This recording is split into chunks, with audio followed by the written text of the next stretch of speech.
Mi familia rechazó apoyarme en mi emprendimiento porque prefirió invertir en mi primo, pero ahora que él fracasó y mi empresa triunfó, dicen que es un negocio familiar. Tengo 34 años y soy hombre.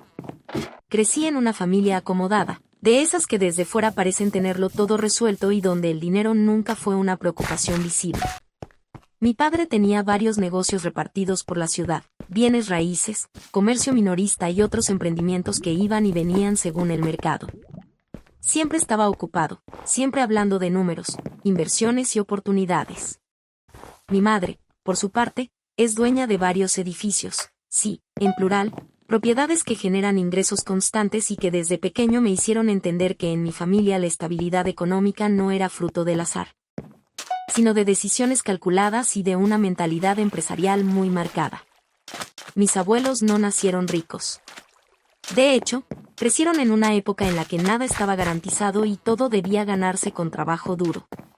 Fueron los primeros emprendedores de la familia, los que se arriesgaron cuando nadie más quería hacerlo.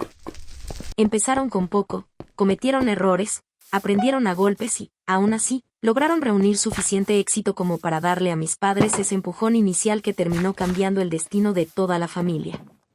Gracias a ellos, mis padres no partieron desde cero. En nuestra familia siempre existió una expectativa no escrita pero muy clara: si nacías en ella, o heredabas algo y lo mantenías, o construías tu propio imperio desde abajo. El fracaso no era una opción aceptable, y la mediocridad era vista casi como un pecado. Desde muy joven entendí esa presión. Crecer rodeado de éxito ajeno tiene una forma muy particular de marcarte. Por un lado, tienes privilegios evidentes, buena educación, contactos, oportunidades. Por otro, vives constantemente comparándote, preguntándote si algún día estarás a la altura de quienes te precedieron. Yo siempre supe que quería construir algo propio. No quería ser simplemente el hijo de o el heredero de. Necesitaba demostrarme a mí mismo que era capaz. No era un niño ingenuo soñando con abrir una cabaña en la playa de las Bahamas, aunque no tengan nada de malo. Mi sueño era distinto, más técnico, más silencioso.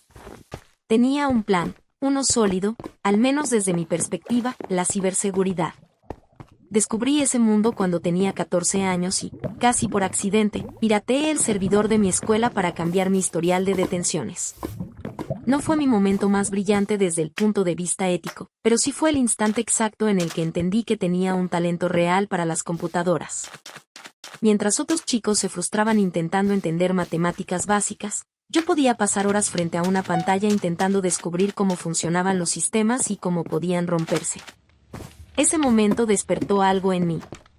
Empecé a leer por mi cuenta, a descargar libros, a ver foros y tutoriales.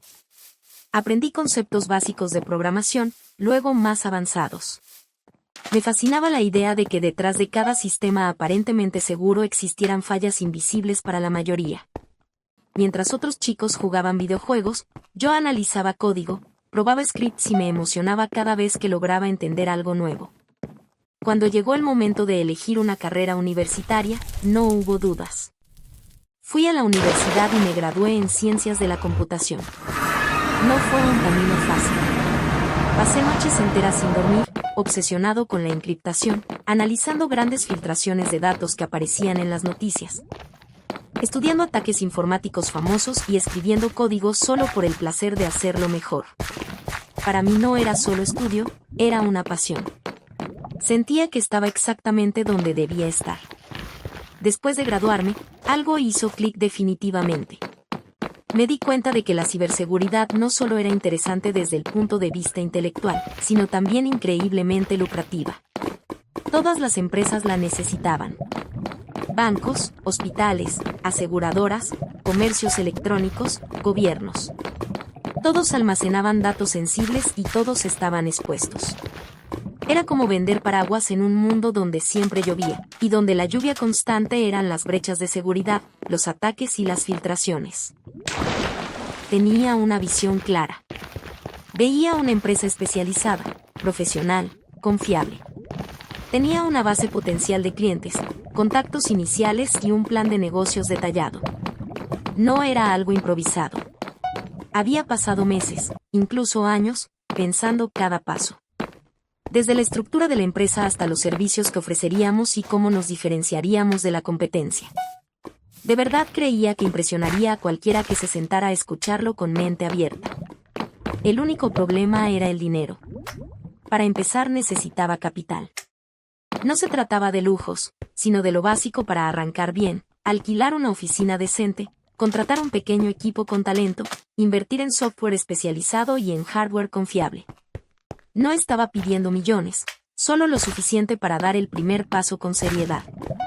Podría haber empezado con menos, claro, desde un garaje o mi habitación, pero tenía una imagen muy precisa de cómo debían hacer la empresa y quería hacerlo bien desde el inicio.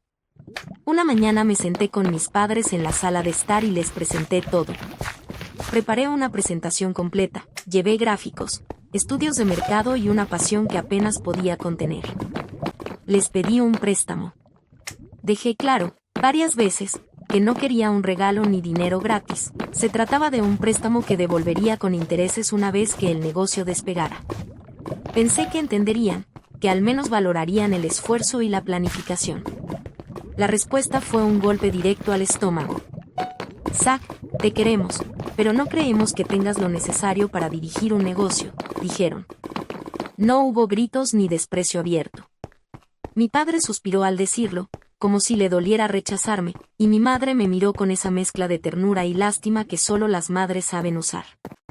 Mi padre explicó que ser un buen programador no te convierte automáticamente en un buen empresario, que dirigir una empresa implica manejar cuentas, empleados, inversores, pérdidas y responsabilidades que van mucho más allá del código. Según ellos, yo no tenía esa chispa. Invertir en mí no era invertir, era tirar el dinero. No voy a mentir, eso me destrozó. No solo por el rechazo económico, sino por lo que implicaba emocionalmente. Sentí que no confiaban en mí, que no me veían como alguien capaz. Estaba furioso, herido y profundamente decepcionado. Durante días no pude dejar de pensar en esa conversación, en cada palabra, en cada gesto. Aún así, algo dentro de mí se negó a rendirse. Sabía que no quería abandonar mi sueño. Un mes después, mi primo Bernard se casaba. Fue una boda enorme, lujosa, con varios días de eventos, champán sin parar y una exhibición de dinero que parecía no tener fin. Todo gritaba éxito y abundancia. En un momento estaba con mis padres cerca del buffet cuando Bernard se acercó sonriente, saludó efusivamente y dijo: «Tío, tía, gracias de nuevo por creer en mí y ayudarme con los fondos para mi negocio hotelero. No podría haberlo hecho sin ustedes». Me quedé helado. Sentí como si alguien me hubiera golpeado en el pecho. Yo había pedido apoyo y me dijeron que no. Bernard había pedido apoyo y lo consiguió, sin demasiadas preguntas. Para un hotel, un proyecto caro y arriesgado. Mis padres rieron nerviosamente, dijeron algo amable y cambiaron de tema. Yo apenas pude reaccionar. Me fui de allí con una excusa tonta porque sentí algo muy cercano a la traición. No porque ayudaran a Bernard, sino porque no habían hecho lo mismo conmigo, su propio hijo. Mi abuela me encontró poco después, sentado solo, lejos del ruido de la fiesta. Me preguntó qué pasaba y, como siempre, no pude mentirle. Le conté todo. Me escuchó con calma, sin interrumpirme, dejando que sacara toda la frustración acumulada. Luego me dijo algo que se quedó grabado para siempre. A veces las personas ven potencial en otros porque ven una versión de sí mismas reflejada en ellos. Tal vez mi padre veía eso en Bernard, pero eso no significaba que yo no fuera capaz. Ser diferente no era algo malo, solo era diferente. Sus palabras no resolvieron el problema, pero me dieron fuerza. Al día siguiente recibí la llamada de mi abuelo. Me pidió que fuera a verlo. Cuando llegué, me dijo que sabía lo que había pasado y me contó cómo había empezado su primer negocio, con una vieja furgoneta y un préstamo de un tío que creyó en él cuando nadie más lo hacía. Sacó un talonario, escribió un cheque y me lo entregó. No era todo lo que necesitaba, pero era suficiente para empezar. Esto no es solo dinero, es confianza, me dijo. En ese momento entendí que alguien creía de verdad en mí. No voy a mentir, eso me destrozó. No solo por el rechazo económico, sino por lo que implicaba emocionalmente. Sentí que no confiaban en mí, que no me veían como alguien capaz. Estaba furioso, herido y profundamente decepcionado. Durante días no pude dejar de pensar en esa conversación, en cada palabra, en cada gesto. Aún así, algo dentro de mí se negó a rendirse. Sabía que no quería abandonar mi sueño. Un mes después, mi primo Bernard se casaba. Fue una boda enorme, lujosa, con varios días de eventos, champán sin parar y una exhibición de dinero que parecía no tener fin. Todo gritaba éxito y abundancia.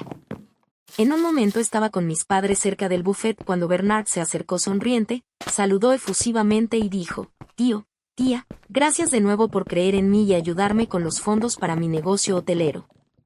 No podría haberlo hecho sin ustedes». Me quedé helado. Sentí como si alguien me hubiera golpeado en el pecho.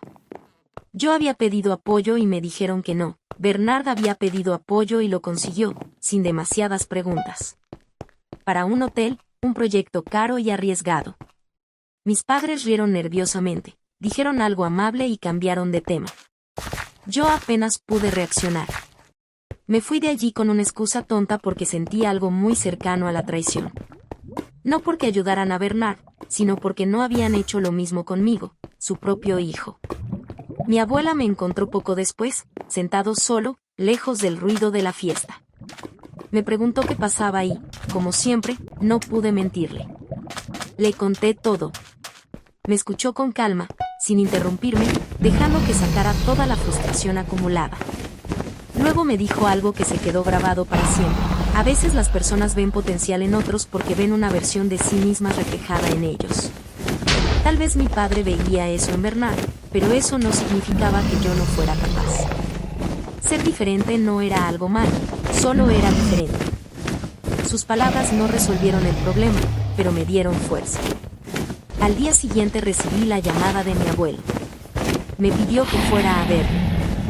Cuando llegué, me dijo que sabía lo que había pasado y me contó cómo había empezado en su primer negocio, con una vieja furgoneta y un préstamo de un tío que creyó en él cuando nadie más lo hacía. Sacó un talonario, escribió un cheque y me lo entregó. No era todo lo que necesitaba, pero era suficiente para empezar. Esto no es solo dinero, es confianza, me dijo. En ese momento entendí que alguien creía de verdad en mí. Con ese apoyo inicial empecé mi empresa.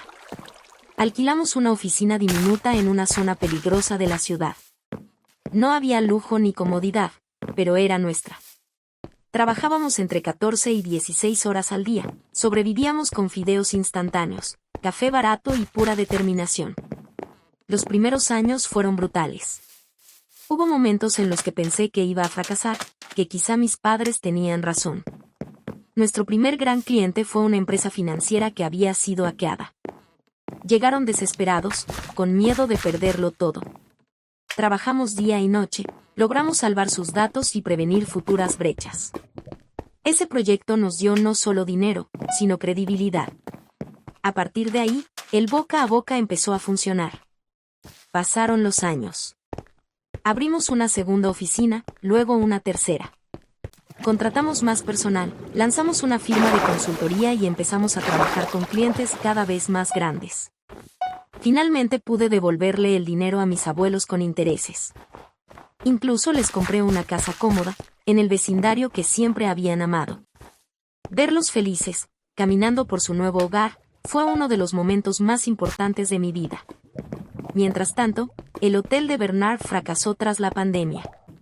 Mis padres le dieron más dinero, intentando salvar el proyecto, pero aún así cerró. Años después, en el aniversario 50 de mis abuelos, organicé una gran fiesta para agradecerles todo. Allí escuché a mis padres atribuirse mi éxito y llamar a mi empresa un negocio familiar. Cambié mi discurso y dejé claro, frente a todos, que los únicos que habían creído en mí desde el principio fueron mis abuelos. Eso detonó una ruptura definitiva. Hubo discusiones, gritos y acusaciones. Mis padres comenzaron a difundir rumores, diciendo que yo había manipulado a mis abuelos. Me alejé de ellos para proteger mi salud mental. Poco tiempo después, mi abuelo falleció. Fue un golpe devastador. En su testamento dejó la casa del lago a mi prima Laura y a mí. Mi padre estalló de rabia y decidió demandarme, alegando que la casa le pertenecía. El juicio fue largo y doloroso, pero perdió. Yo lo contrademandé por difamación y gané. Eso lo dejó en una situación financiera grave, obligándolo a vender parte de su empresa y su propia casa. Hoy sigo adelante. Tengo éxito profesional, una empresa sólida y la tranquilidad de haber sido fiel a mí mismo. Pero también tengo una familia rota. No pedí privilegios ni favores, solo una oportunidad. Y aunque el camino estuvo lleno de dolor, rechazo y traición, construí algo propio, a mi manera, demostrando que creer en uno mismo a veces es suficiente cuando nadie más lo hace. No te olvides de dejar tu me gusta y suscribirte al canal.